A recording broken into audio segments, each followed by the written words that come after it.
লিখন easy math education YouTube চ্যানেলের পক্ষ থেকে সবাইকে অভিনন্দন। গত দিনের মতো আজকে আমরা গণিত বিষয়ে আলোচনা করব। আজকে আমরা অনুশীলনী 13 উচ্চতর গণিত নবম বা দশম শ্রেণী। তাহলে আমরা নবম দশম শ্রেণীর উচ্চতর গণিত সম্পর্কে আজকে আলোচনা করব। তো এই উচ্চতর গণিত শুরু করার আগে ঘনজ্যামিতি, এটা মূলত ঘনজ্যামিতি, আমাদের ঘনজ্যামিতি, এই ঘনজ্যামিতি অধ্যায়টি শুরু করার আগে এর বেসিক কনসেপ্ট সম্পর্কে আমাদেরকে আগে আলোচনা করতে হবে। তো দেখা যায় যে এই ক্ষেত্রে আমরা প্রিজম শব্দটি পাবো, অর্থাৎ প্রিজমের ক্ষেত্রে আমরা জানি যে প্রিজমের আয়তন হলো 6, যেহেতু এর 6টি তল। কয়টি তল আছে? একটা প্রিজমের 6টি তল, বিদায় এ 6 দেওয়ানো আছে। এর আয়তন ইকুয়াল √3/4 a স্কয়ার এইচ। তো প্রিজমের দুই সাইড একই, বিদায় এ গুণন এ। যদি এরকম হয় তখন এইটা আর এটা একই হবে, বিদায় এ উচ্চতা যখন ধরা হবে তখন এ ধরা হবে। তাহলে আমাদের যেহেতু দুই সাইড একই প্রিজমের, এই জন্য এ স্কয়ার, উচ্চতা ছিল এইচ, এবং এর 6টি তল। একটা প্রিজমের কয়টি তল? 6টি তল। তাহলে এই 6টি তল থাকার কারণে এখানে 6 আছে। তার মানে আমাদের প্রিজমের আয়তন ইকুয়াল 6 × √3/4 a স্কয়ার এইচ। এটা হবে ঘন একক। তাহলে ইউনিটটা ইউজ হবে আমাদের ঘন, কারণ হলো এই ক্ষেত্রে আমাদের যেহেতু স্কয়ার আছে এবং এইচের ইউনিট দ্বারা ইন্টু করলে তাহলে দুইটার এখানে একটা 3টা আসছে, এই জন্য ঘন একক। এরপর প্রস্থ সমান ক্ষেত্রফল বাই দৈর্ঘ্য। প্রস্থ সমান ক্ষেত্রফল বাই দৈর্ঘ্য কেন, এখন আমরা এই বিষয়টি দেখব। তো এই ক্ষেত্রে আমরা কিন্তু ক্ষেত্রফল সমান জানি। তাহলে ক্ষেত্রফল সমান আমরা কি জানি? দৈর্ঘ্য গুণন প্রস্থ, অর্থাৎ ক্ষেত্রফলের মান 2টা। এখন এই যে আমার ক্ষেত্রফলকে আমি যদি দৈর্ঘ্য দিয়ে ভাগ দেই, তাহলে এই দৈর্ঘ্য আর দৈর্ঘ্য ক্যান্সেল, তাহলে কি হলো? প্রস্থ। তাহলে আমি প্রস্থ ইকুয়াল প্রস্থ পাইলাম। ঠিক আছে, বিষয়টি আরেকটু দেখি। তো আমি প্রস্থ সমান ক্ষেত্রফল বাই দৈর্ঘ্য লিখছি। কী কারণে প্রস্থ সমান ক্ষেত্রফল বাই দৈর্ঘ্য হয়, একটু বিষয়টি আলোচনা করি। তো এই ক্ষেত্রে আমরা কিন্তু নর্মালি ক্ষেত্রফল সমান জানি আমরা দৈর্ঘ্য গুণন প্রস্থ। তাই এখন যদি আমি ক্ষেত্রফলের জায়গায় দৈর্ঘ্য প্রস্থ লিখলাম, আবার এই দৈর্ঘ্য নিচের দৈর্ঘ্য লিখলাম, তাহলে এটা কার মান আসতেছে? এটা হলো প্রস্থর মান। তাহলে প্রস্থ ইকুয়াল কি দাঁড়াচ্ছে? দৈর্ঘ্য ক্যান্সেল, প্রস্থ থাকে, অর্থাৎ এই প্রস্থ আর এখানে কাটাকাটিগুলো প্রস্থ, অর্থাৎ প্রস্থ সমান দৈর্ঘ্য গুণন প্রস্থ, অর্থাৎ ক্ষেত্রফল বাই দৈর্ঘ্য।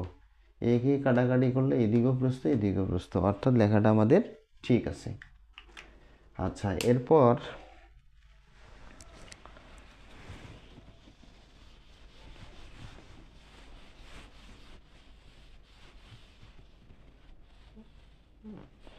এখন আমরা ঘরের উচ্চতা, অর্থাৎ উচ্চতা ঘনক যদি হয় তাহলে অবশ্যই আয়তন হবে।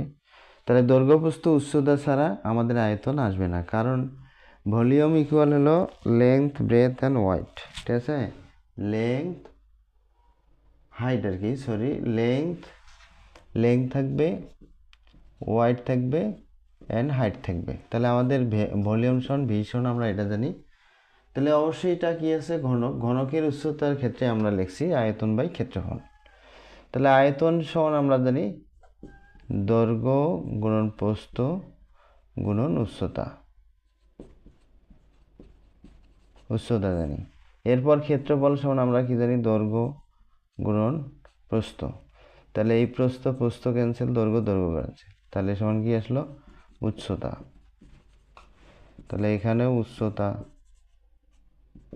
তাহলে আমাদের উচ্চতা ইকুয়াল উচ্চতা, তাহলে আমরা উচ্চতা সমান উচ্চতা পাইলাম। তাহলে আমাদের কি আসলো? এই লেখাটাও আমাদের ঠিক আছে। তাহলে উচ্চতা ইকুয়াল আয়তন বাই ক্ষেত্রফল। আয়তনের ক্ষেত্রে আমরা জানি দৈর্ঘ্য প্রস্থ উচ্চতা আছে, আর ক্ষেত্রফলের সমান আমরা কি জানি? দৈর্ঘ্য গুণন প্রস্থ। তো এটা কাটাকাটি করলে আমাদের কি আসতেছে? উচ্চতা সমান উচ্চতা। বিষয়টি বুঝছো। এরপরে আমরা অন্য ইয়াতে যাই।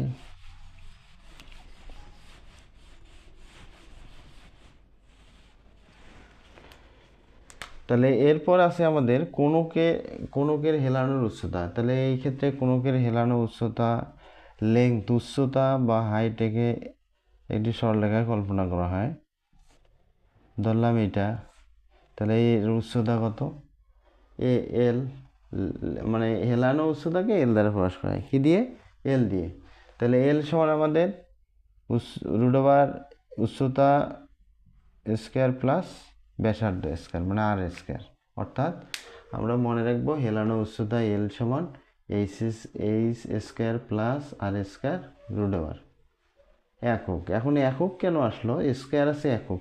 কেউ কোশ্চেন করতে পারো যে এখানে বর্গ একক না একক হলো, কারণ হলো আমাদের স্কোয়ার মানে হলো কত 2, আর এই রুট মানে হলো হাফ, রুট অর্থ হাফ। তাহলে এই টু ক্যান্সেল, 1, তাহলে কত থাকে? একটি থাকে, ওই জন্য একক হবে। আচ্ছা, এরপর সমভূমি কোণকের বক্রতলের ক্ষেত্রফল, এটা জানি আমরা পাই আর এল। তাহলে এই ক্ষেত্রে কি জানি?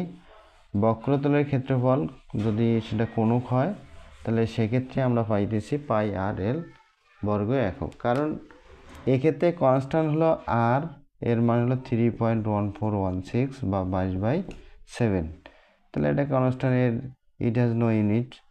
এদিকে আর হলো রেডিয়াস, এলটা হলো লেন্থ বা হেলানো আর কি।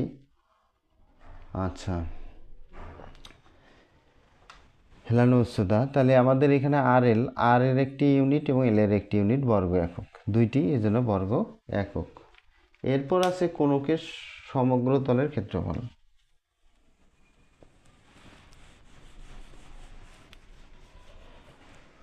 তাহলে আমাদের কোণকের সমগ্র তলের ক্ষেত্রফলের ক্ষেত্রে সূত্র আমরা জানি পাই আর ইন্টু আর প্লাস এল বর্গ একক।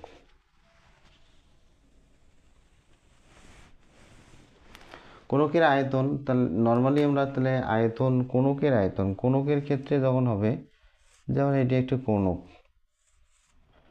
তা এটা কোণক হওয়ার কারণে এদিক এই সাইডটা সমান, তার মানে এটা যদি আর ধরি, এটা আর ধরি, ধরলাম, তাহলে আর স্কোয়ার ইন্টু এইচ কি উচ্চতা, এখান থেকে এটা ধরলাম উচ্চতা এইচ, আর 1/3 পাই, এটা হলো কনস্ট্যান্ট, এটার কোনো পরিবর্তন নাই।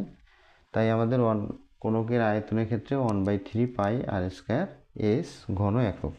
ঘন একক কেন? এখানে স্কোয়ার, এর এইচের আবার ইউনিট, মাল্টিপ্লাই করলে 3টে আসতেছে, বিধায় ঘনক। যদি 3টি হয় তাহলে ঘন হবে, আর 2টি হলে আমাদের বর্গ আসবে। কি আসবে? বর্গ আসবে। এরপর গোলকের পৃষ্ঠতল। তাহলে গোলক একটা কি বল হইতে পারে, এটা একটা বল, এই একটি বল,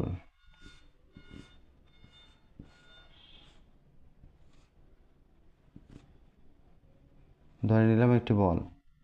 এই বলটার ক্ষেত্রে এটা একটা গোলক, কি হবে? এটা একটা গোলক।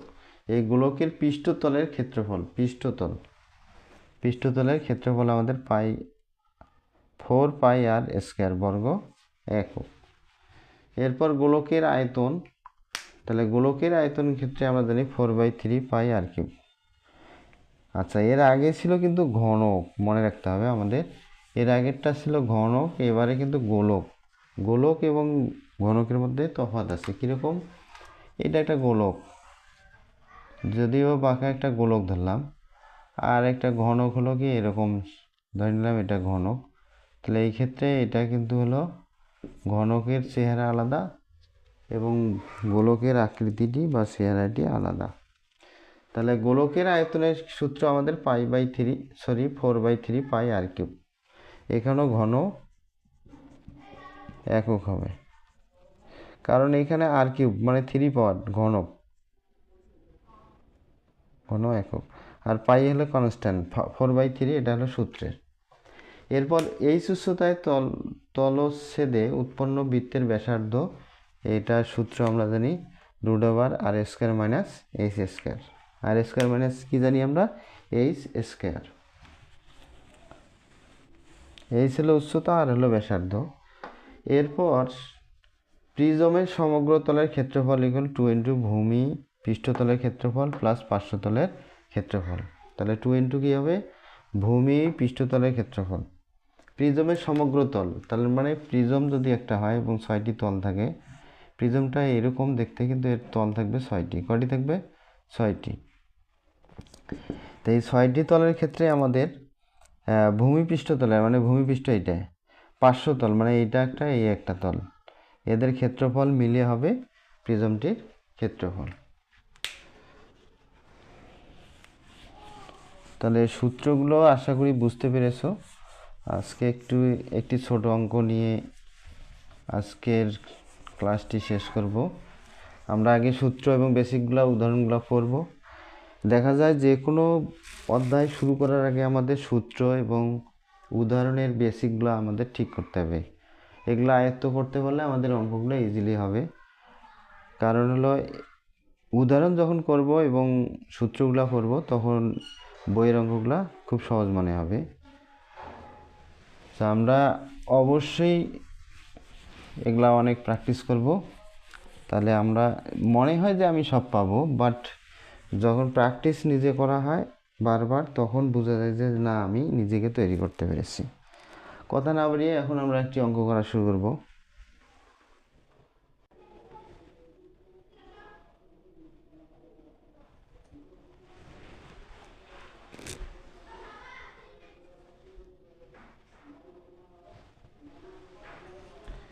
তো সুপ্রিয় শিক্ষার্থী, আমরা এখন আজকে 10 নম্বর অঙ্কটি করার চেষ্টা করব। তো 10 নম্বর অঙ্কে আমাদের ছিল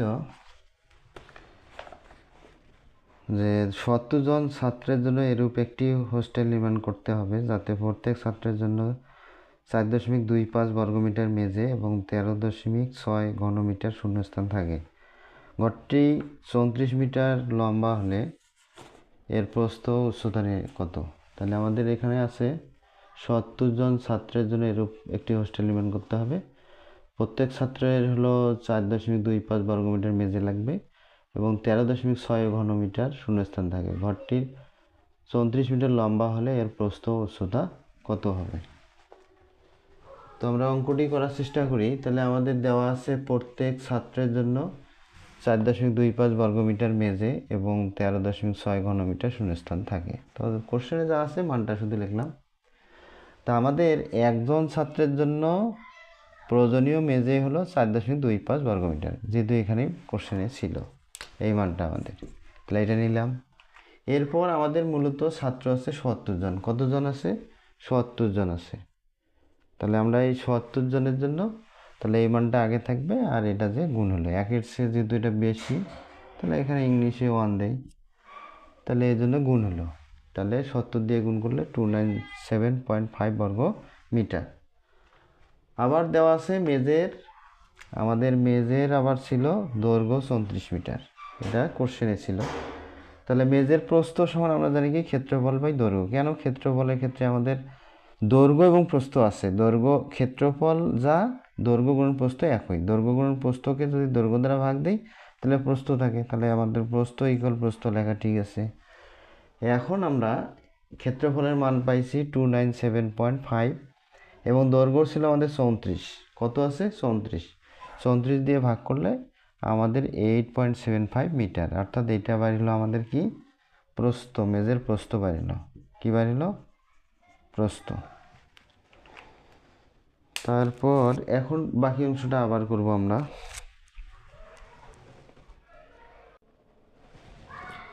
তো এখন আমরা শূন্যস্থানের আয়তন বার করব। তো একজন ছাত্রের জন্য শূন্যস্থান আয়তন প্রয়োজন ছিল আমাদের 13.6 ঘন মিটার। তাহলে আমাদের মোট ছাত্র হলো 70। তাহলে 70 জন ছাত্রের জন্য শূন্যস্থানের আয়তন হবে কি? আমাদের এটা যা আছে এটা লিখলাম 13.6, আর যেহেতু 70 দ্বারা গুণ করলে 952 ঘন মিটার। এরপর আমরা জানি ঘরের উচ্চতা সমান আয়তন বাই ক্ষেত্রফল। উচ্চতা সমান আয়তন বাই ক্ষেত্রফল কেন হলো? তো আয়তন সমান আমরা জানি দৈর্ঘ্য, প্রস্থ, উচ্চতা। ক্ষেত্রফল সমান কি? দৈর্ঘ্য গুণন প্রস্থ। আমি যদি এই দৈর্ঘ্য বাদ দিই, প্রস্থ বাদ দিই, তাহলে আমাদের উচ্চতা থাকলো। তাহলে উচ্চতা লিখছি। এতে সমস্যা নাই। তাহলে আমাদের এই আয়তনের মান পাইছি আমরা 952 মিটার, এবং দৈর্ঘ্য প্রস্থর মান ছিল, দৈর্ঘ্য ছিল আমাদের 34, বইয়ে দেওয়া ছিল, এবং এই প্রস্থটা আমরা এর আগে বার করে নিছি হলো 8.75। তো যেহেতু এখানে দুইটি একক, এখানে দুইটি, এখানে তিনটি, তাহলে তিনটার মধ্যে দুটো বাদ গেলে একটা থাকে, ওই জন্য শুধু মিটার লেখানো আছে। তাহলে এটাকে আবার এইটা গুণ করার পর 952কে ভাগ করলে আমাদের 3.2 মিটার। তাহলে ঘরটির প্রস্থ আসবে 8.75 মিটার এবং উচ্চতা আসবে আমাদের এই 3.2 মিটার। তো অঙ্কটি শেষ পর্যন্ত দেখার জন্য সবাইকে অশেষ ধন্যবাদ। এরপরে কথা হবে আবার নতুন কোনো ভিডিও নিয়ে।